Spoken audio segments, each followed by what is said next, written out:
అందరికీ నమస్కారం అండి.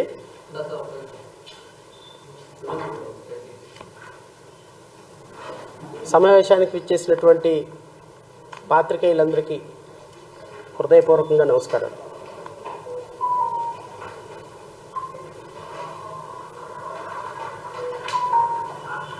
ఒక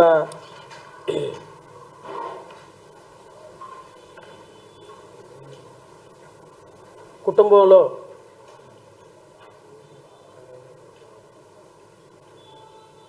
నలుగురు పిల్లలు ఉన్నారు. అందులో ఒక పిల్లవాడికి కళ్ళు లేవు, ఇంకో పిల్లవాడికి కాళ్ళు లేవు, ఇంకో పిల్లవాడికి చేతులు లేవు, ఇంకో పిల్లవాడికి గుండెలో ఒక పెద్ద హోల్ ఉంది. ఎంతకాలం బతుకుతాడో తెలియదు. అయితే ఆ కన్న తల్లి ఏ పిల్లోని బాగా చూడాలి?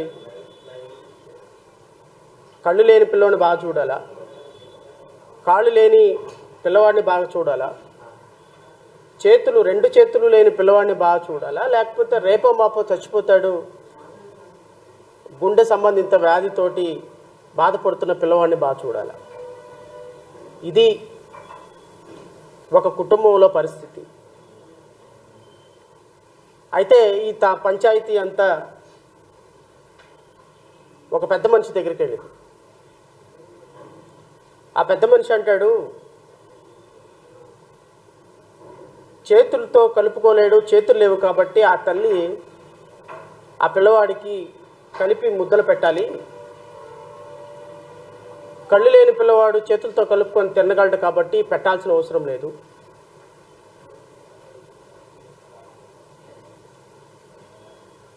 కాళ్ళు లేని పిల్లవాడికి తల్లి పెట్టాల్సిన అవసరం లేదు. చేతులు లేని పిల్లవాడికి తల్లి కలిపి పెట్టాలి, మిగతా వాళ్ళు ఎలాగైనా బ్రతుకుతారు అని ఒక పెద్ద మనిషి తీర్పు చెప్పారు. ఇంకో పెద్ద మనిషి దగ్గరికి వెళ్ళింది ఈ తీర్పు. కళ్ళు లేని పిల్లవాడు అన్నంలో ఏం కలుపుకుంటున్నాడో తెలీదు, ప్లేట్ ఎక్కడి నుంచి తెచ్చుకోవాలో తెలీదు, అన్నం ఎలా పెట్టుకోవాలో తెలీదు. కానీ కళ్ళు లేని పిల్లవాడికి ఆ తల్లి సహకరించి ఆ కళ్ళు లేని పిల్లవాడికి అన్నం కలిపి పెడితే బాగుంటుంది, మిగతా ముగ్గురు పిల్లల్ని వదిలేస్తే ఇబ్బంది ఉండదు అని ఇంకో పెద్ద మనిషి తీర్పు చెప్పాడు. ఇంకో పెద్ద మనిషి దగ్గరికి వెళ్తే రెండు కాళ్ళు లేని నడవలేని పరిస్థితిలో ఉన్న అబ్బాయి ఒక అంగుళం కూడా కదలలేడు. కదలలేని ఈ అబ్బాయికి తల్లి దగ్గరుండి అన్నం పెడితే చాలా బాగుంటుందేమో అని అనుకుంటాడు. ఇంకో పెద్ద మనిషి దగ్గరికి తీర్పుకి వెళ్తే ఆ పెద్ద మనిషి అంటాడు, గుండెలో పెద్ద హోల్ ఉన్నటువంటి పిల్లాడు ఎంతకాలం బతుకుతాడో తెలీదు, మిగతా వాళ్ళు చాలా కాలం బతుకే అవకాశం ఉంటుంది కాబట్టి త్వరగా చనిపోయి ఎప్పుడు చనిపోతాడో తెలియని పిల్లవాడికి తల్లి బాగా చూసుకొని అన్నం కలిపి పెడితే బ్రతికినంతకాలం తల్లి సేవలో బాగుంటాడు కాబట్టి ఆ పిల్లోడిని తల్లి చూసుకోవాలి అని చెప్తారు. ఆంధ్రప్రదేశ్ రాష్ట్రంలో ఎస్సీ వర్గీకరణ మీద ఇచ్చినటువంటి తీర్పు నేను చెప్పిన కథకి కరెక్ట్గా సరిపోతుంది.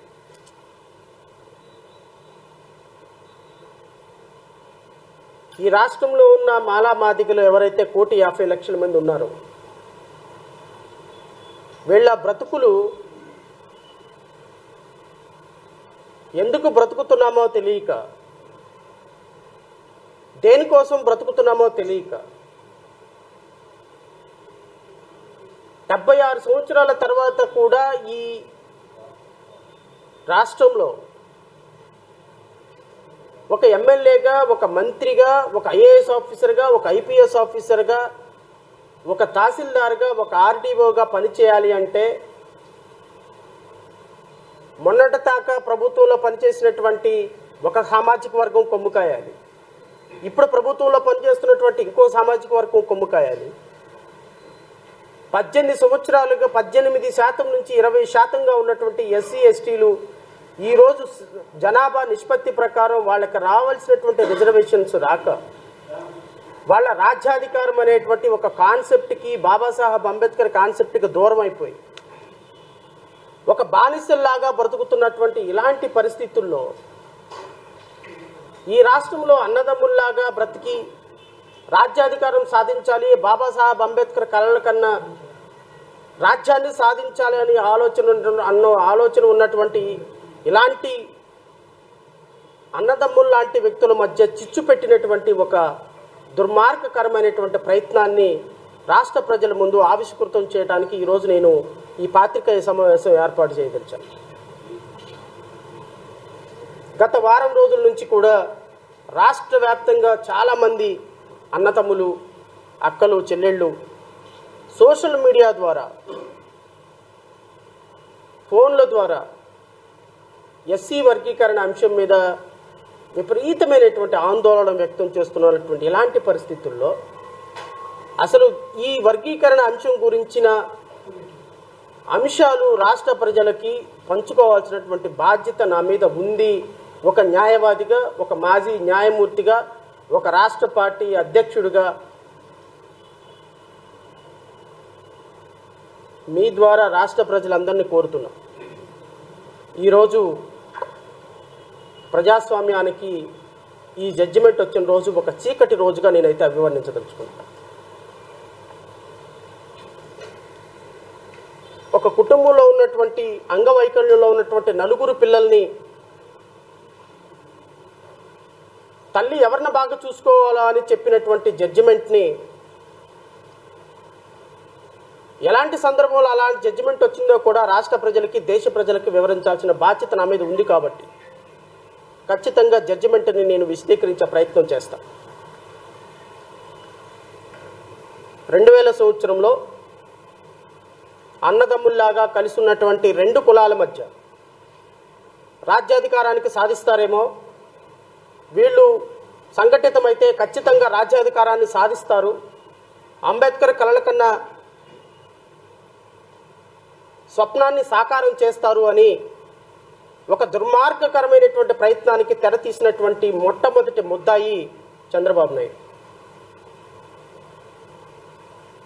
I'm very sorry to say, ఈరోజు ఈ జాతి అంతరించిపోవడానికి ఒకే ఒక కారణం ఇప్పుడు ప్రస్తుత ముఖ్యమంత్రి చంద్రబాబు నాయుడు గారు. మాలా మాదిగల్ని, అన్నదమ్ముల్లాగా ఉన్న మాలా మాదిగల్ని విడదీసి ఇద్దరి మధ్య చిచ్చురేపి 30 సంవత్సరాల తర్వాత ఆ చలిమంటలో నీరు కార్చుకుని తన చలిమంటలో తన వేడిని పుట్టుకొని రాజకీయంగా లబ్ధి పొందుతున్నటువంటి తెలుగుదేశం పార్టీ ఈ రాష్ట్రంలో దళిత బిడ్డలు విచ్ఛిన్నం అవ్వటానికి ప్రధాన కారణం. ఈరోజు ఆంధ్రప్రదేశ్ రాష్ట్రంలో దళిత వర్గాల్లో సింహభాగంగా ఉన్నటువంటి మాల సామాజిక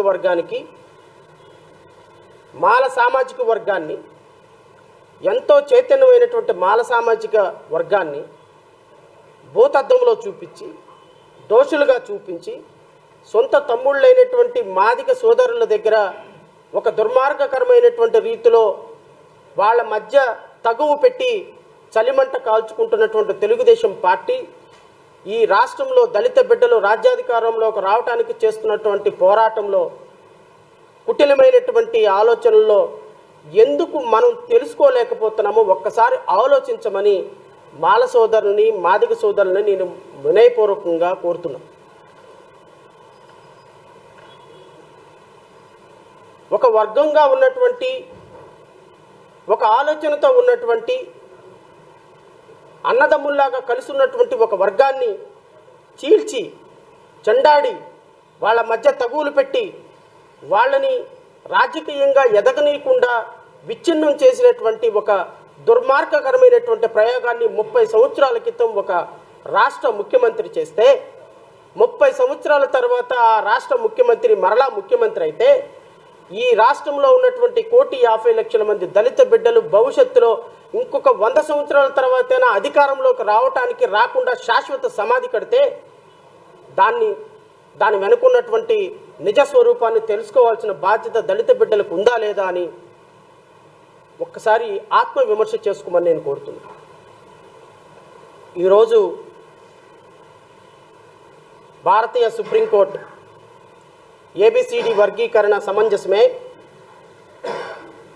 ఎస్సీ వర్గాల్లో 60 ఉపకులాలు ఉన్నటువంటి ఈ వర్గాల్లో రాష్ట్ర ప్రభుత్వం తమకు అనుగుణంగా ఎవరికైనా రిజర్వేషన్స్ ఇచ్చుకోవచ్చు అని ఇచ్చినటువంటి అత్యంత దుర్మార్గకరమైనటువంటి తీర్పుని ఎలా అర్థం చేసుకోవాలో తెలియక, ఏ విధంగా దాన్ని అర్థం చేసుకోవాలో తెలియక భారతీయ జనతా పార్టీ కనుసన్నల్లో పనిచేస్తున్నటువంటి కొన్ని వ్యవస్థల్ని, కేంద్ర ప్రభుత్వం కనుసన్నల్లో పనిచేస్తున్నటువంటి ఒక వ్యవస్థని, అత్యంత దురదృష్టకరమైనటువంటి వ్యవస్థని ఈ రాజ్యాంగంలో 3వ అంగంగా జ్యుడిషియరీగా ఉన్నటువంటి వ్యవస్థని ఈరోజు అనుమానించాల్సి రావటం అత్యంత దురదృష్టకరమని నేను భావిస్తున్నా.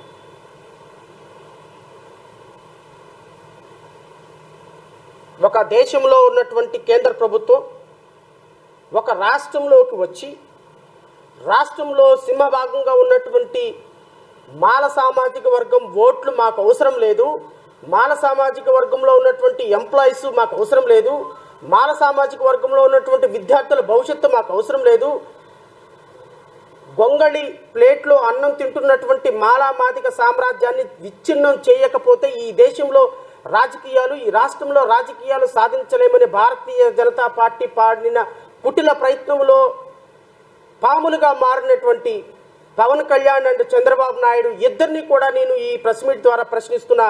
మీరు మాల సామాజిక వర్గానికి చేయబోతున్నటువంటి ద్రోహాన్ని జాతి ఏ విధంగా క్షమించగలుగుతుందో ఒక్కసారి ఆలోచించమని కోరుతున్నా. ఒక రాష్ట్ర ప్రభుత్వంలోకి వెళ్ళి తెలంగాణలో మాదిగ సామాజిక వర్గానికి ఎంఆర్పిఎస్ ఉద్యమానికి మేము ఊతమిస్తున్నాము, ఇక్కడ ఏబిసిడి వర్గీకరణకి మేము పూర్తి స్థాయిలో మద్దతు ఇస్తున్నామని చెప్పి ఒక ప్రధానమంత్రి కూర్చొని ఒక కులానికి, ఒక మతానికి, ఒక ప్రాంతానికి వెళ్ళి అక్కడ ఉన్నటువంటి అన్నదమ్ముల మధ్య చిచ్చు పెట్టడం భారతీయ జనతా పార్టీకి కరెక్టేనా అని నేను అడుగుతున్నా. ఒక రాష్ట్ర ముఖ్యమంత్రిగా మాల సామాజిక వర్గాన్ని, మాదిగ సామాజిక వర్గాన్ని దగ్గర చేర్చుకొని ఎస్సీలుగా ఉన్నటువంటి ఇద్దరిని కూడా సంఘటితం చేసి వాళ్ళ అప్లిఫ్ట్మెంట్కి ప్రయత్నం చేయాల్సినటువంటి ఒక ముఖ్యమంత్రి స్థాయిలో ఉన్నటువంటి చంద్రబాబు నాయుడు ఈరోజు వాళ్ళని వెడకొట్టి డివైడ్ అండ్ రూల్ అండ్ పాలసీతో ఒక బ్రిటిష్ సామ్రాజ్యాన్ని ఏర్పరిచినటువంటి కుయుక్తులతో చేసినటువంటి ఒక వ్యవస్థని ఈరోజు ఆంధ్రప్రదేశ్ రాష్ట్రంలో మరలా గెలిపించినటువంటి ప్రజల్ని ఏమనాలో అర్థం కావటం.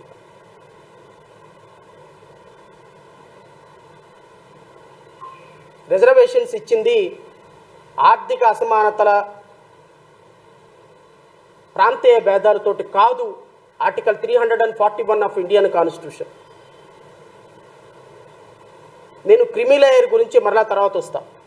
ఇది రాజకీయంగా జరిగిన జడ్జిమెంట్గా, రాజకీయంగా ఇచ్చినటువంటి జడ్జిమెంట్ అనేటువంటి అంశాలని ప్రజలకి ఖచ్చితంగా స్పష్టంగా చెప్పి తీరాలి. ఒక ట్రిపుల్ తలాక్ పెడితే కేంద్ర ప్రభుత్వం ట్రిపుల్ తలాక్ అనేటువంటి ఒక కాన్సెప్ట్ని తీసుకొస్తే దానికి అనుగుణంగా సుప్రీంకోర్టు జడ్జిమెంట్ ఇచ్చేస్తుంది. రామ జన్మభూమి బాబ్రీ మసీదులో ఎవరైతే కేంద్ర ప్రభుత్వం ఎటైతే తొలగుతుందో అటు సుప్రీంకోర్టు జడ్జిమెంట్ ఇచ్చేస్తుంది.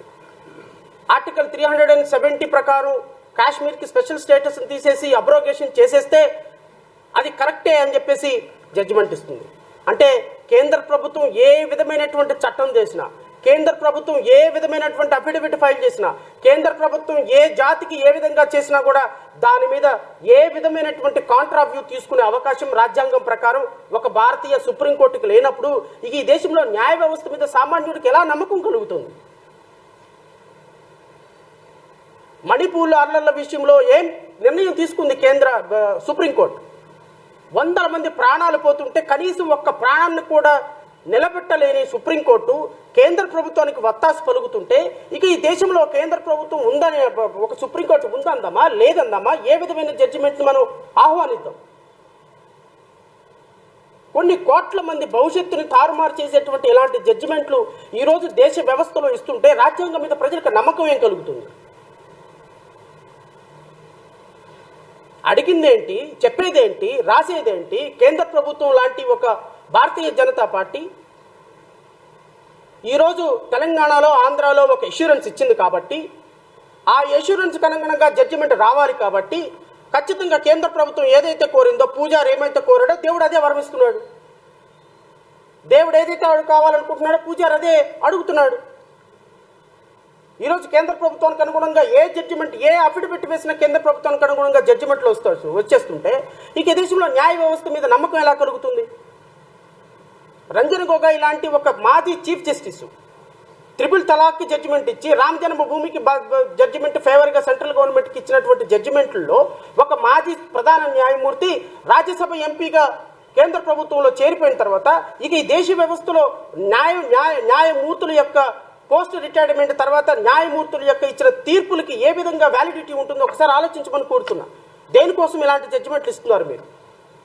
దేనికోసం ఇలాంటి జడ్జిమెంట్ల మీద కొన్ని కోట్ల మంది ప్రజల యొక్క మనోభావాలను దెబ్బతీస్తున్నారు? లీగల్ ప్రిన్సిపల్స్ని పక్కన పెట్టి కేంద్ర ప్రభుత్వం అఫిడవిట్ వేస్తే దానికి అనుగుణంగా జడ్జిమెంట్ వెళ్ళిపోతూ ఉంటే ఇక ఈ దేశంలో సామాన్యుడికి న్యాయ వ్యవస్థ మీద నమ్మకం ఎక్కడ కలుగుతుంది? ఇది ఖచ్చితంగా ఆలోచించాలి. అటుపక్క తెలంగాణ ప్రభుత్వం తీర్పు వచ్చి రాకముందే రేవంత్ రెడ్డి అద్భుతమైనటువంటి జడ్జిమెంట్ మేము ఇంప్లిమెంట్ చేస్తామంటే ఏమయ్యా ఇంప్లిమెంట్ చేస్తావు? నీ దగ్గర క్వాంటిఫైడ్ డేటా ఉందా? సపోర్టింగ్ డేటా ఉందా?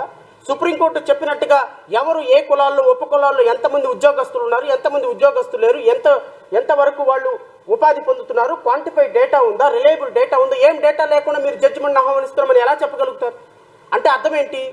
మీరు ప్రీ కన్సీవ్డ్ మైండ్ తోటి రాష్ట్ర ప్రభుత్వం ఇచ్చినటువంటి అటుపక్క రేవంత్ రెడ్డి, ఇటుపక్క చంద్రబాబు నాయుడు, కేంద్ర ప్రభుత్వం ఇంకో పక్క పవన్ కళ్యాణ్, వీళ్ళ నలుగురు కలిసి రాష్ట్రంలో ఉన్నటువంటి 2 రాష్ట్రాల్లో ఉన్నటువంటి 2.5 కోట్ల మంది మాలల జీవితాల్లో మృగ్యం చేస్తుంటే ఇక ఈ రాష్ట్రంలో ఈ 2 రాష్ట్రాల్లో మాలల పరిస్థితి ఏంటి అంటే, వాళ్ళ భవిష్యత్తు ఏంటి అంటే, ఎంప్లాయ్మెంట్ పరిస్థితి ఏంటి?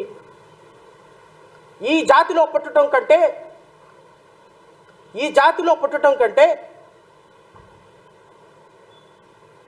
ఒక మనుషులుగా పుట్టడం కంటే పుట్టి బ్రతకటం కంటే ఏదో ఒక ఆత్మహత్య చేసుకొని చచ్చిపోవటం మేలు అనేటువంటి ఒక దురదృష్టకరమైన పరిస్థితికి జాతిని తీసుకొచ్చారు మీ రాజకీయ నాయకులందరూ కలిసి. ఈరోజు ఎంబీబీఎస్ సీట్లు రావు, ఇంజనీరింగ్ సీట్లు రావు, చదువుకోవాలంటే డిగ్రీ సీట్లు రావు. ఇక్కడికైనా ఉద్యోగాలకు వెళ్తే డిఎస్సిలో రేపు తీయబోయే డిఎస్సిలో రమారమి 3,000 మంది ఉద్యోగస్తులు మాల స్టూడెంట్స్ రేపొద్దున నిరుద్యోగులు ఉద్యోగాలు కోల్పోబోతున్నారు. రేపు కానిస్టేబుల్ ఉద్యోగాలు రావు, ఎస్ఐలు ఉద్యోగాలు రావు, గ్రూప్ 1 ఉద్యోగాలు రావు, లా అడ్మిషన్స్ రావు, ఇంజనీరింగ్ అడ్మిషన్స్ రావు. ఇంత దారుణమాలు రేపొద్దున జరగబోతా ఉంటే ఇదే అన్నదమ్ముల్లాగా ఉన్నటువంటి 2 బిడ్డల మధ్య చిచ్చు పెట్టి ఆ చిచ్చులో చలిమంట కాల్చుకోవాల్సినటువంటి రాజకీయ నాయకులు మీరు ఎందుకు మిగతా మాల సామాజిక వర్గం ఓట్ల గురించి ఆలోచించడం లేదంటే మీకు కేవలం ఓట్లు, సీట్లు, రాజకీయాలు తప్ప ఇక ఈ రాష్ట్రంలో బ్రతుకులు, దళిత బిడ్డల రాజ్యాధికారం కాన్సెప్ట్ పట్టదా అంటున్నాను.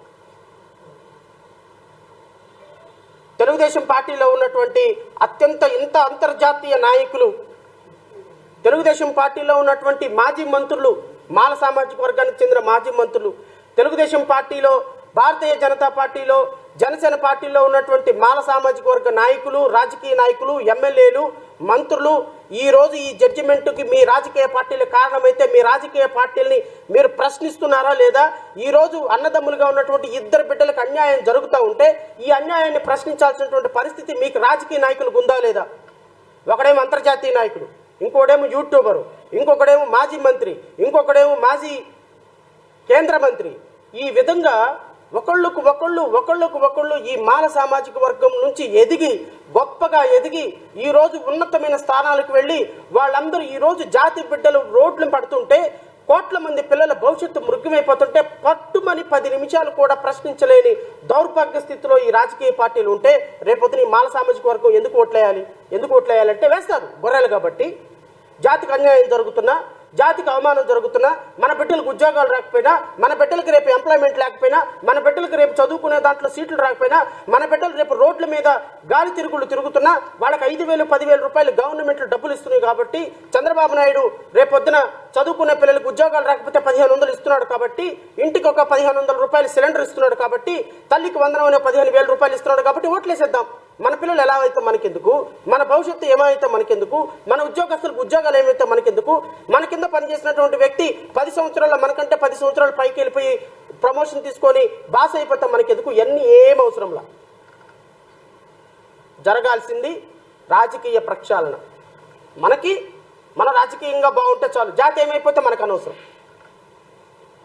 ఇలాంటి అపరిపక్వమైన జడ్జిమెంట్, రాజకీయ ప్రయోజనాలతో ఇచ్చిన జడ్జిమెంట్, కేంద్ర ప్రభుత్వం ఎటు చూస్తే అటు ఇచ్చేటువంటి జడ్జిమెంట్ని జై భీమ్రావ్ భారత్ పార్టీ పూర్తిగా వ్యతిరేకిస్తుంది.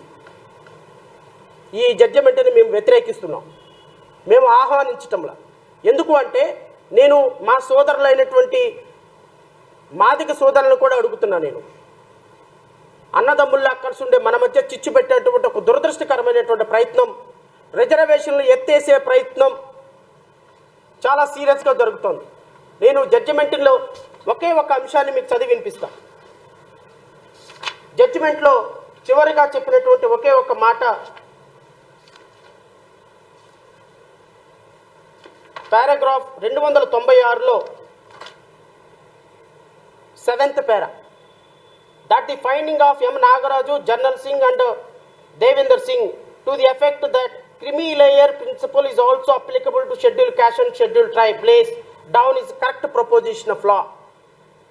That the criteria for exclusion of the creamy layer from the scheduled caste and scheduled tribe for the purpose of affirmative action could be differed from the criteria as applicable to other backward classes.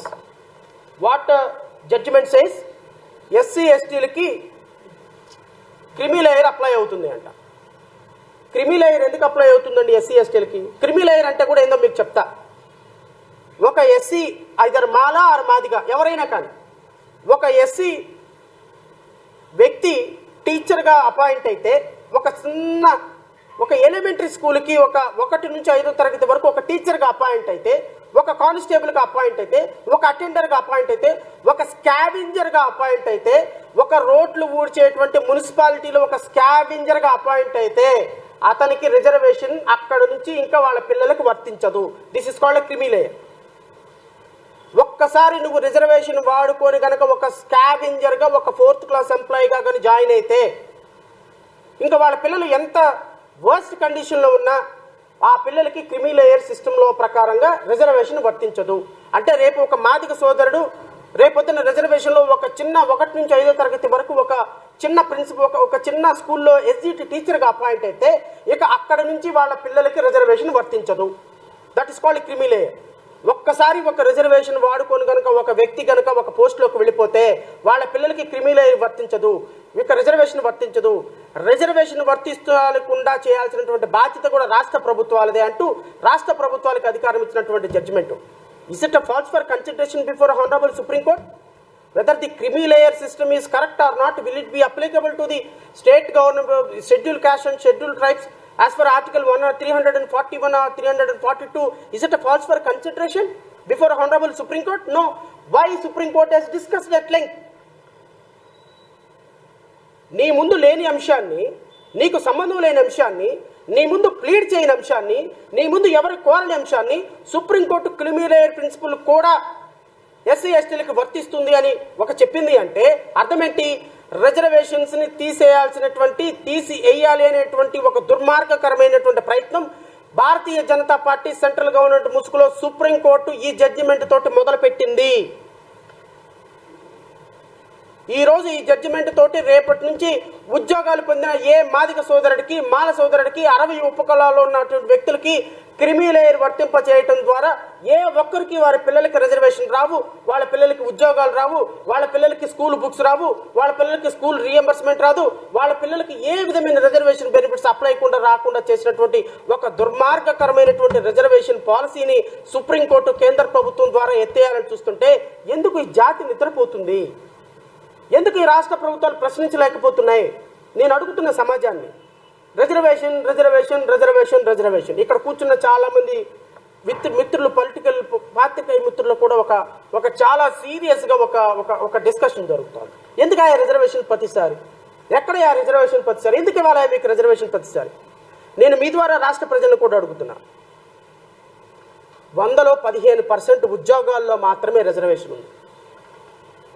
85 ఉద్యోగాల్లో reservation లేదు.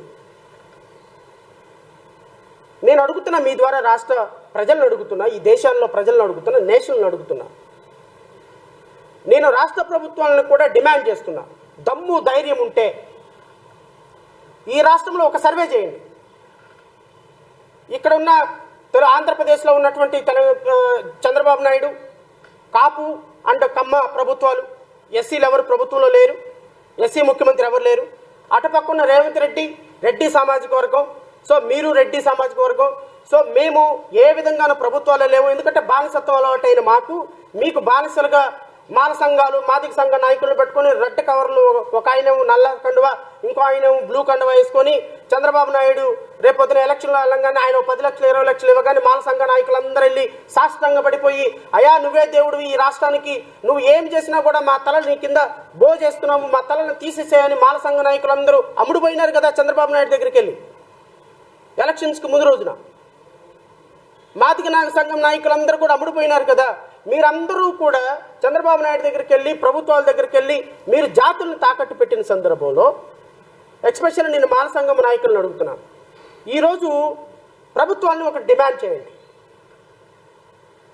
ఈ రాష్ట్రంలో hospitals ఎన్ని ఉన్నాయి, ఎవరు handle చేస్తున్నారు? ఎంతమంది ఎస్సీలు హాస్పిటల్స్ పెట్టుకొని డాక్టర్లు, ఎస్సీలుగా ఎస్సీ ఎస్టీలు డాక్టర్లకు హాస్పిటల్ ఉన్నాయి? నెంబర్ 1. ఎంతమంది ఎస్సీ ఎస్టీలకి ఈ రాష్ట్రంలో స్కూల్స్ ఉన్నాయి? ఎంతమంది ఎస్సీ ఎస్టీలకి ఈ రాష్ట్రంలో ఇంజనీరింగ్ కాలేజీలు ఉన్నాయి? ఎంతమంది ఎస్సీ ఎస్టీలకి ఈ రాష్ట్రంలో మెడికల్ కాలేజీలు ఉన్నాయి? ఎంతమంది ఎస్సీ ఎస్టీల దగ్గర భూమి ఉంది? ఎంతమంది ఎస్సీ ఎస్టీలు బిజినెస్లో ఉన్నారు? ఎంతమంది ఎస్సీ ఎస్టీలు A+1 కాంట్రాక్టర్గా ఉన్నారు? ఎంతమంది ఎస్సీ ఎస్టీలు ఈ రాష్ట్రంలో మిగతా రాష్ట్రాల్లో కాంట్రాక్ట్ ఉద్యోగాలు చేస్తున్నారు? ఎంతమంది ఎస్సీ ఎస్టీలు ఈ రాష్ట్రంలో ఒక సినిమా ఇండస్ట్రీలో కానీ, లేకపోతే ఫిల్మ్ ఇండస్ట్రీలో కానీ, లేకపోతే ఎంటర్ప్రినర్స్గా కానీ, లేకపోతే ఎంఎస్ఎంఈలు ఆర్గనైజేషన్స్లో కానీ, ఎంఎస్ఎంఈలుగా పారిశ్రామికవేత్తలుగా కానీ, స్మాల్ స్కేల్ ఇండస్ట్రీస్లో, మీడియం స్కేల్ ఇండస్ట్రీస్లో ఉన్నారు? ఎంతమంది ఎస్సీ ఎస్టీలకి ఈ రాష్ట్రంలో ప్రజాప్రతినిధులుగా ప్రాతినిధ్యం ఉంది? ఎంతమంది ఎస్సీ ఎస్టీలు వాళ్ళ దగ్గర వెల్త్ ఉంది, హెల్త్ ఉంది? ఎంతమంది ఈ రాష్ట్రంలో మిగతా కంపేర్ చేసుకుంటే వాళ్ళకంటే బెటర్ పొజిషన్లో ఉన్నారు? ఒక్క డేటా తయారు చేయండి. నాకు తెలిసి ఈ రాష్ట్రంలో ఒక 10,000 హాస్పిటల్స్ ఉంటే గట్టిగా తిప్పి కొడితే 15 హాస్పిటల్స్ నుంచి 20 హాస్పిటల్స్ కూడా విజయవాడలో ఏ ఎస్సీ ఎస్టీల దగ్గర ఉండవు. ఏ ఒక్క ఇంజనీరింగ్ కాలేజీ ఎస్సీ ఎస్టీల దగ్గర ఉండదు. ఏ మెడికల్ కాలేజీ ఎస్సీ ఎస్టీల దగ్గర ఉండదు. ఏ కార్పొరేట్ స్కూల్స్ ఎస్సీ ఎస్టీల దగ్గర ఉండవు. ఏ సినిమా హీరో ఎస్సీ ఎస్టీ కాదు. ఏ పారిశ్రామికవేత్త ఎస్సీ ఎస్టీ కాదు. A+1 కాంట్రాక్టర్ ఎస్సీ ఎస్టీ కాదు. ఏ ఒక్కడికి కూడా పట్టుమని 10,000 కోట్ల రూపాయల ఇండస్ట్రీ, లేకపోతే ఒక 10,000 కోట్ల రూపాయలతో ఇండస్ట్రీ నడిపేటువంటి ఒక ఇండస్ట్రీ ఉండదు. దేనికోసం ఎస్సీ ఎస్టీలని ఇంతగా వ్యతిరేకిస్తున్నారు? దేనికోసం? ఏదో 4 ఉద్యోగాలు వచ్చినాయనా? వెళ్ళి చూడండి మా పల్లెటూరులో ఏ ఇంట్లో అయితే కనీసం పడుకున్న తర్వాత చెమట్లు కారిపోతూ ఏసీ లేకుండా ఉంటుందో ఆ ఇల్లే ఎస్సీ ఎస్టీలది. ఏ ఇంట్లో అయితే ఒకే ఇంట్లో అమ్మ, తమ్ముడు, కొడుకు ఒకే 4 బిడ్డలతోటి కాపురం చేసుకుంటూ ఉన్నారో ఆ ఇల్లే ఎస్సీ ఎస్టీలు. ఏ ఇంట్లో అయితే ఒకే బల్బు ఉండి కరెంట్ ఎదుగుతుందో మీరు అడగండి, ఆ ఇంట్లో ఎస్సీ ఎస్టీలు. పొద్దున్న 5 గంటలకు విజయవాడ మున్సిపల్ కార్పొరేషన్లో ఎంప్లాయీస్ అందరూ రోడ్లు ఊడుస్తూ ఉంటారు. వచ్చేసి ఒక 10 మందిని ర్యాండమ్గా పికప్ చేసి, అమ్మ మీరు ఏ కులం అని అడగండి, దాన్ని బట్టి మీకు అర్థమవుతుంది ఈ దేశంలో రాజ్యాంగ వ్యవస్థ ఎలా పనిచేస్తుంది, రిజర్వేషన్స్ అవసరమా కాదా అని. ప్రతి పని స్కావెంజర్ పని, చెత్త ఎత్తి, పెంట ఎత్తి, కుప్పలు ఎత్తేటువంటి ప్రతి పని చేసేది ఈ రోజుకి 76 సంవత్సరాల తర్వాత ఎస్సీ ఎస్టీలే. ఏ అగ్రవర్ణ నాయకుడు వచ్చి నా పిల్లలు వచ్చి ఆ పని చేయరు. That does not mean that I'm insulting them. ఈ దేశంలో ఇంకా అలాంటి వాళ్ళ పరిస్థితి 90% ఎస్సీ ఎస్టీలు ఉన్నారు కాబట్టి రిజర్వేషన్ కావాల్సి వస్తుంది.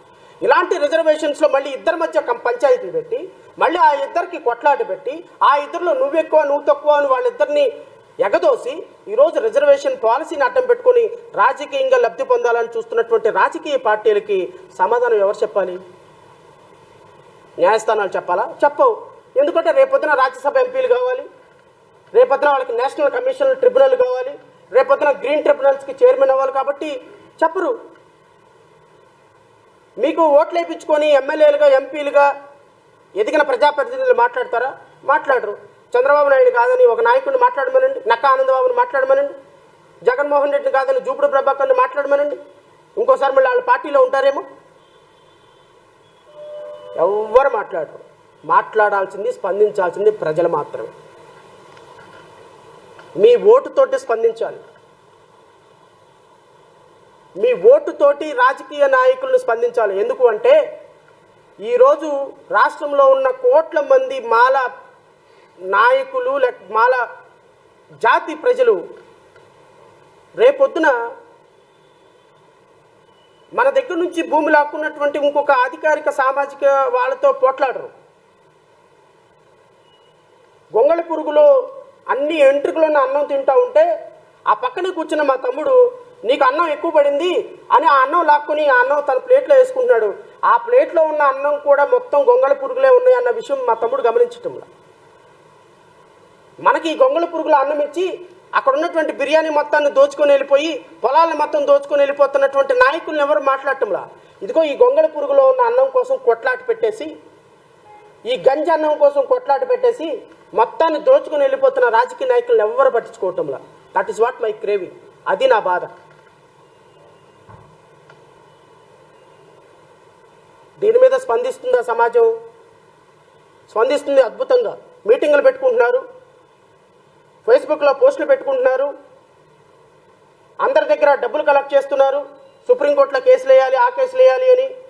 మళ్ళీ చివరికి అడిదిరికి ఎవరైతే వర్గీకరణ చేశారో వాళ్ళ దగ్గరికి వెళ్ళి అయ్యా నీ పాదాల కింద ఉన్నాము, నువ్వు ఏ విధంగా చేసినా పర్లేదు అని చంద్రబాబు నాయుడు దగ్గరికి వెళ్ళి దాసోహం అయిపోయి మాల సంఘ నాయకులందరూ కూడా, పెద్ద పెద్ద అంతర్జాతీయ నాయకులందరూ కూడా దాసోహం అయిపోతున్నారు. నేను అందరిని అనటంలా, చాలామంది జాతి కోసం పనిచేసే నాయకులు ఉన్నారు. వారందరికీ కూడా నేను పాదాభివందనం చేస్తున్నాను. మన తమ్ముడికి అన్యాయం జరిగినా మనకు అన్యాయం జరిగినట్టే. కానీ ఈ జడ్జిమెంట్ ద్వారా క్రిమిలేయర్ అనే ఒక సిస్టమ్ని తీసుకొచ్చి రేపొద్దున మాదిగ సోదరుడుగా ఉన్నటువంటి ఒక వ్యక్తికి ఒక చిన్న టీచర్ పోస్ట్ వస్తే అతని పిల్లలకు రిజర్వేషన్ రాలేదు, ఇంకా ఉండదు అంటే నేను ఫైట్ చేయనా? ఫైట్ చేయాల్సిన బాధ్యత నా మీద లేదా? బాబాసాహెబ్ అంబేద్కర్ ఇచ్చినటువంటి రిజర్వేషన్ మీ ఇష్టం వచ్చినట్టు వాడుతుంటే, దానికి తీసేస్తుంటే, దానికి భారతీయ జనతా పార్టీ, జనసేన, పవన్ కళ్యాణ్, చంద్రబాబు నాయుడు వీళ్ళందరూ కూడా వాళ్ళకి బాసటగా నిలిచి ఈరోజు రాజ్యాంగానికి తూట్లు పొడుస్తుంటే, చాలామంది ఇంకో ఆయన ఉన్నాడు పవన్ కళ్యాణ్ ఏదో 400 సీట్లు మోడీకి ఇస్తాను అంటే మాట్లాడాడని. అది అంతర్జాతీయ నాయకుడు, అంతర్జాతీయ సంఘానికి ఒక అధ్యక్షుడు. ఆయన రాజ్యాంగాన్ని మార్చేస్తాడు మోడీ, అలాంటి రాజ్యాంగాన్ని మార్చేస్తే మోడీకి పవన్ కళ్యాణ్ మద్దతు ఇస్తున్నాడు అని. రాజ్యాంగాన్ని మార్చడం అంటే పార్లమెంట్లో బిల్లు ప్రవేశపెట్టడం కాదు నాయన, హాఫ్ నాలెడ్జ్. ఇదిగో ఇలాంటి జడ్జిమెంట్ల ద్వారా రాజ్యాంగంలో ఉన్న రిజర్వేషన్స్ మొత్తాన్ని తీసివేసేటువంటి ఒక దుర్మార్గకరమైన ప్రయత్నం చేస్తే, రేపొద్దున ఈ క్రిమిలేయర్ సిస్టమ్ని అడ్డం పెట్టుకొని రాష్ట్రంలో నేను చెప్తున్నాను, ఎస్సీ ఎస్టీలుగా ఉద్యోగాలు పొందిన ప్రతి ఒక్కళ్ళకి క్రిమిలేయర్ అప్లై అవుతుంది. ఇక ఆ రోజు నుంచి వాళ్ళకి రిజర్వేషన్స్లో ప్రమోషన్స్ ఉండవు, ఆ రోజు నుంచి వాళ్ళ పిల్లలకి రిజర్వేషన్స్ ఉండవు. ఇది రాసి పెట్టుకోండి, because the judgment has given such a way. ఇక క్రిమిలేయర్ అంటే once you utilized reservation you cannot claim in future, even for you or for your children. ఎక్కడ జస్టిఫికేషన్? జడ్జిమెంట్ ఆహ్వానిద్దామా? సంకలు గుద్దేసుకుందామా? భార్య పిల్లలను చంపేసుకొని విదేశాల్లో ఉద్యోగాలు వదిలేసుకొని కష్టపడి రాజ్యాంగం రాసి అందులో రిజర్వేషన్లు పెడితే ఈ రోజు వరకు మన దౌర్భాగ్య పరిస్థితులు మారకుండా ఒకడేమో జగన్మోహన్ రెడ్డి దగ్గర, ఇంకొకడేమో చంద్రబాబు నాయుడు దగ్గర, ఇంకొకడేమో రేవంత్ రెడ్డి దగ్గర, అందరి దగ్గర కాళ్ళ దగ్గర పడి జీ హుజూర్ అని మాట్లాడుతుంటే ఈ జాతి బాగుపడేది ఎప్పుడు, ఈ జాతి ప్రయోజనం పొందేది ఎప్పుడు, రాజ్యాధికారం సాధించేది ఎప్పుడు అని ఎవరు ఆలోచనలేదు. మాలాంటాడు ఎవడన్నా మాట్లాడాడు అనుకో, అరే నువ్వు చంద్రబాబు నాయుడు కమ్ముడు పోయావు కదా 5 సంవత్సరాలు, చంద్రబాబు నాయుడు పార్టీ వాళ్ళ ఛానల్స్లో కూర్చొని మాట్లాడావు కదా, సో చంద్రబాబు నాయుడు ముఖ్యమంత్రి అయిపోయిన తర్వాత ఇప్పుడు ఇంకొక రాజకీయ పార్టీకి ముసుగేసి నువ్వు పలానా కోటు వేసుకున్నావు కదా అంటే అర్థం ఏంటి? నువ్వు పలానా పార్టీకి సంబంధించిన వ్యక్తి. 5 సంవత్సరాలేమో ఆ పార్టీ, 5 సంవత్సరాల తర్వాత ఈ పార్టీ. మాకొక భావజాలం ఉంటుంది, మాకొక బుద్ధి ఉంటుంది, మాకొక బుర్ర ఉంటుంది, మాకొక థాట్ ప్రాసెస్ ఉంటుంది. ప్రజల ఊరికి అర్థం కావటం లేదు, లేకపోతే మా ప్రజలకు అర్థం కావట్లేదు. మరి ముఖ్యంగా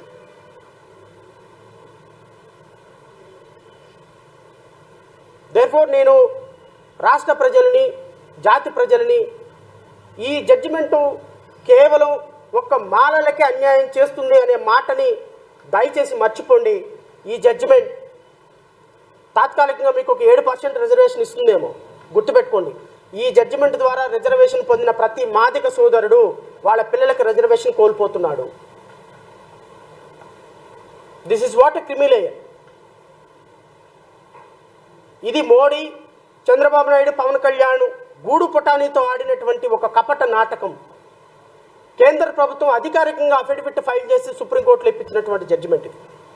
సో ఈ జడ్జిమెంట్ని అనుసరించి ఇది రాష్ట్ర ప్రభుత్వం ఇంప్లిమెంట్ చేస్తుంది, చాలా యుద్ధ ప్రాతిపాదికను ఇంప్లిమెంట్ చేస్తుంది అని అయితే నేను నమ్ముతున్నా. ఎందుకంటే ఈ జడ్జిమెంటు ఈ రిజర్వేషన్కి ఆద్యుడు చంద్రబాబు నాయుడే కాబట్టి ఒక్క క్షణం కూడా ఆలోచించకుండా ఖచ్చితంగా దీని మీద ఇంప్లిమెంటేషన్కి వెళ్ళిపోతాడు. ఇంప్లిమెంటేషన్కి వెళ్ళాలి అంటే చంద్రబాబు నాయుడు గారి ప్రభుత్వం చేయాల్సిన ఒకే ఒక పని క్వాంటిఫైడ్ డేటా సపోర్ట్ చేయాలి ఆయన. నేను రాష్ట్రంలో ఉన్నటువంటి ప్రతి ఒక్క దళిత బిడ్డని, ప్రజాస్వామ్యవాదిని అడుగుతున్నా. రాజ్యాంగాన్ని రక్షించబడాలి, రాజ్యాంగం అని కోరుకున్న ప్రతి ఒక్కళ్ళు కోరుతున్నా. రాష్ట్ర ప్రభుత్వాలు ఈ క్వాంటిఫైడ్ డేటా తయారు చేసే విషయంలో పూర్తిగా ప్రజలందరూ తిరగబడాలి. ఈ judgment not only affecting the Dalit community, it is also affecting the entire constitution. It is also affecting the dream of doctor B R Ambedkar. అసలు 341 ఆర్టికల్ ప్రకారం రిజర్వేషన్స్ ఇచ్చింది ఆర్థిక అసమానతలను చూసా కాదే, వెనుకబాటుతనాన్ని చూసి రిజర్వేషన్స్ వచ్చినాయి, అన్టచబిలిటీని చూసి రిజర్వేషన్స్ వచ్చినాయి. నువ్వు ఒక ఐపీఎస్ ఆఫీసర్ అయినా, నువ్వు ఒక ఎమ్మెల్యే అయినా, నువ్వు ఒక ఐఏఎస్ ఆఫీసర్ అయినా, అరే వాడు మాల కలెక్టరు, వీడు మాదిగా ఎస్పీ, ఇదిగో వీడు పలానా జడ్జి అంటుంటారు. అంటే అర్థం ఏంటి? నువ్వు ఎంత గొప్ప స్థాయికి వెళ్ళినా నీకు స్టిగ్మా, దళిత అనేటువంటి ఒక స్టిగ్మా నీ వెనక ఫాలో అవుతుంది కాబట్టి రిజర్వేషన్స్ ఇచ్చారు. అంతేగాని క్వాంటిఫైడ్ డేటా లేకపోతే క్రిమి లేయర్ అంటే ఆర్థికంగా కొంచెం ఎదిగితే నా కలెక్టర్కి ఎస్సీ ఎస్టీ స్టిగ్మా పోతుందా? లేకపోతే ఒక స్కూల్ టీచరు ఒక ఉద్యోగం పొందగానే అతను పునీతుడు అయిపోతాడా? ఇంకా రిజర్వేషన్ అవసరం లేదా ఆ కుర్రోడికి? రిజర్వేషన్ ఇచ్చింది ఆర్థిక అసమానతలను బేస్ అయితే మీరు పెట్టండి, నో ప్రాబ్లం. రిజర్వేషన్స్ వచ్చింది ఆర్టికల్ 341 ప్రకారం వెనుకబడతానాన్ని బట్టి, ఒక స్టిగ్మా బట్టి, ఒక అన్టచబిలిటీని బట్టి. ఈ అన్టచబిలిటీ పోనంత వరకు, ఈ వెనుకబడతనం పోనంత వరకు రిజర్వేషన్ కంటిన్యూ అవ్వాలి. కానీ దీనికి క్రిమిలేయర్ కాన్సెప్ట్ ఎలా అప్లై అవుతుంది? ముందు మీరు వెనుకబడతనాన్ని తీసేయండి, ముందు అన్టచబిలిటీని తీసేయండి. గ్రామాల్లో ఇప్పటికీ 2 క్లాసుల వ్యవస్థ కొనసాగుతుంది. గ్రామాల్లో ఇప్పటికీ ఓటైన కొన్ని వందల గ్రామాలు ఉన్నాయి. నేను ఒక్కటే మాట్లాడుతున్నా, నేను ఒక ఎస్సీగా నా బిడ్డని చేసుకోవడానికి ఒక బ్రాహ్మణ్ ముందుకొచ్చి ఇదిగో నేను ఇక్కడ మా అబ్బాయిని మీకు ఇస్తామని ఈరోజు ఏ ఒక్క అగ్రహారం వాళ్ళు మాట్లాడకుండా ఇద్దరిని కూడా పెళ్లి చేసేటువంటి వ్యవస్థను తీసుకురండి. రిజర్వేషన్స్ అవసరమే లేదు ఎవరికి. We don't want the bloody reservations at all. ఎవరికి కావాలి రిజర్వేషన్స్? అవసరం లేదు. అలాంటి వ్యవస్థను తయారు చేయండి. మీరేమో ఎస్సీ మహిళలకి సపరేట్గా ఒక పథకం పెట్టాము, వాళ్ళని పైకి తీసుకురావాలి, వాళ్ళు ఇంకా అన్టచబిలిటీలో ఉండాలని ముఖ్యమంత్రి అంటాడా? ఇక్కడికి వస్తే సరికేనేమో ఒక స్కూల్ టీచర్ ఉద్యోగం వస్తే రిజర్వేషన్స్ అవసరం లేదా? What kind of a logic is this? ఎప్పటికీ కూడా కులం పేరు చెబితే ఇళ్ళెవని పరిస్థితి, ఎప్పటికీ కూడా కులం పేరు చెప్తే ఒక అమ్మాయిని ఇవ్వని పరిస్థితి, ఇప్పటికీ కూడా కులం పేరు చెబితే ఒక హోటల్లోకి పిలిచి కూర్చోబెట్టి టిఫిన్ పెట్టలేని పరిస్థితి. ఇప్పటికీ కొన్ని వేల గ్రామాల్లో దళితులకి ఒక కాలనీలోకి, కొన్ని కాలనీలోకి అనుమతి లేదు అగ్రహారాల్లోకి. ఇలాంటి వ్యవస్థ ఇంకా ఉన్నప్పుడు మీరు క్రిమిలేయర్ సిస్టమ్ పెట్టి రిజర్వేషన్ తీసేస్తాము, 10,000 రూపాయలు ఉద్యోగం ఇచ్చి అంటే what kind of a logic is this behind the judgment? మన సమాజానికి అర్థం కాని పరిస్థితి ఇది. నేను విఘ్నులైనటువంటి మేధావులందరిని అడుగుతున్నా, ఈ జడ్జిమెంట్ ఒక వ్యవస్థ మొత్తాన్ని నిర్వీర్యం చేసే జడ్జిమెంట్. ఈ జడ్జిమెంట్ని ఖచ్చితంగా జై భీమ్రావ్ భారత్ పార్టీ సుప్రీంకోర్టులో అపీల్ చేస్తుంది. ఎట్టి పరిస్థితుల్లో ఈ జడ్జిమెంట్ కొనసాగటానికి అవకాశం లేదు. మేము దీని లీగల్ కాన్సిక్వెన్స్ మొత్తాన్ని కూడా ఎగ్జామిన్ చేస్తున్నాము. ఖచ్చితంగా మా కమిటీతో నిర్ణయించి, రాష్ట్రంలో పెద్దలతో నిర్ణయించి, ఖచ్చితంగా ఈ జడ్జిమెంట్ విషయంలో ఏ విధమైనటువంటి లోపాలు ఉన్నాయో చూసి వాటిని సుప్రీంకోర్టు ధర్మాసనం దృష్టికి తీసుకువెళ్లాల్సినటువంటి బాధ్యత మాకుంది. ఎందుకంటే we don't have another alternative system except believing judiciary.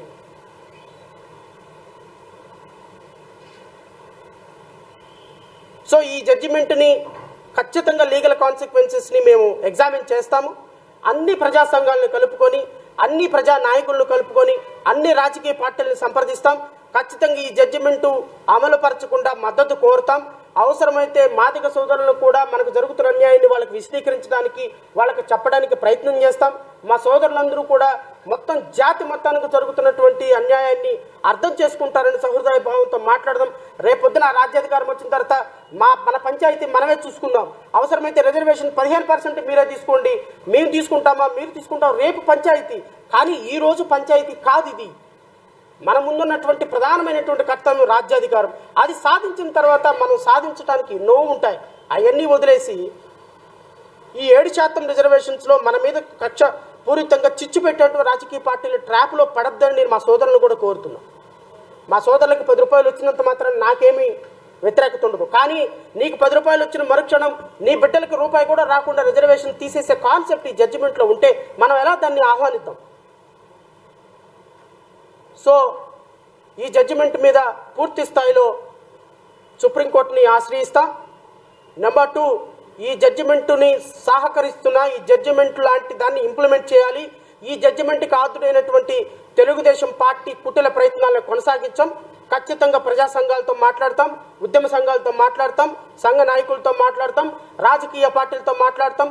అవసరమైతే చలో సీఎం ఇంటికి, చలో సెక్రటేరియట్కి కూడా పిలుపునిచ్చేటువంటి అంశాన్ని సీరియస్గా పరిశీలిస్తాం. లక్షలాదిగా సీఎం ఇల్లు ముట్టడించడానికి కూడా మేము సిద్ధంగా ఉన్నాం. ఒక మాల జాతి మొత్తాన్ని అంతరింపజేయడానికి చేసినటువంటి కుటిల ప్రయత్నాన్ని కొనసాగించే ప్రసక్తి లేదు.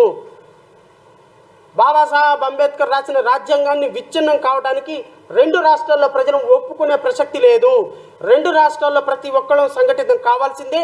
దీని మీద ఖచ్చితంగా కార్యాచరణ ప్రణాళిక రూపొందిస్తాం. అన్ని సంఘాలతో మాట్లాడతాం. ఖచ్చితంగా ఈ ఉద్యమాన్ని లీగల్ గాను, పొలిటికల్ గాను, పీపుల్స్ మూవ్మెంట్ గాను ముందుకు తీసుకెళ్తాం. ఎవరైతే ఈ రాజ్యాంగాన్ని విచ్ఛిన్నం చేయడానికి, అన్నదమ్ముల మధ్య చిచ్చుపడడానికి ప్రయత్నం చేసిన తెలుగుదేశం ప్రభుత్వాన్ని మాత్రం సమాధితో పాటు సమాధి చేసి 2029లో భూస్థాపితం చేసేంత వరకు మాలలు, మాదిగలు నడుం కట్టి స్వతంత్రంగా ఎదుగుతారని మనస్ఫూర్తిగా కోరుకుంటూ ఈ అవకాశం ఇచ్చిన మీడియా సోదరులందరికీ కూడా హృదయపూర్వకంగా నమస్కారాలు తెలియజేస్తున్నా. మీడియా సోదరులు ఎవరైనా ప్రశ్నలు ఉంటే మీడియా సోదరులు అడగొచ్చు. I'm very happy to answer.